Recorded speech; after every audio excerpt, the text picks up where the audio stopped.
వచ్చినప్పుడు, దేవుని వెలుగులో మనం బ్రతుకుతున్నప్పుడు పాపం చేయటానికి ఇంకొక అడుగు కూడా ముందుకేయం కదా.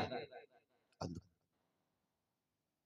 మనల్ని గురించి మన పాత రోత జీవితాలను చూసిన వ్యక్తులు, వారికి కూడా మనం ప్రత్యేకంగా చెప్పాల్సిన పనిలే.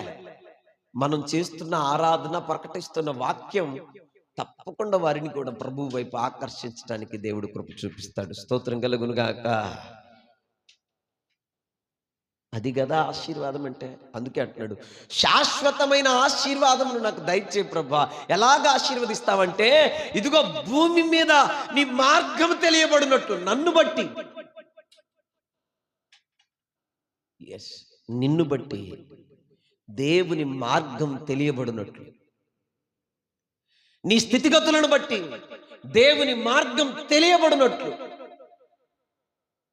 ఖచ్చితంగా, నిశ్చయంగా దేవుని కృప మనకు సెలవిస్తున్నట్లుగా ఆ రీతిగా మన ఆశీర్వాదం ఎదుటి వ్యక్తులకు కనబడాలి. నేనంటాను, ఆశీర్వాదం అంటే మరలా జ్ఞాపకం చేస్తున్నా, క్షేమం, సమాధానం, హానికరమైన పరిస్థితులు లేనటువంటి జీవితం. స్తోత్రం కలుగునుగాక.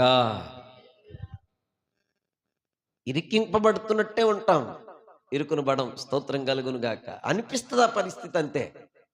సమస్యలు ఎదురవుతున్నాయేమో అనుకుంటాం, ఎదురవుతాయి, దాటి కూడా వెళ్ళిపోతాం. స్తోత్రం కలుగునుగాక. అందుకే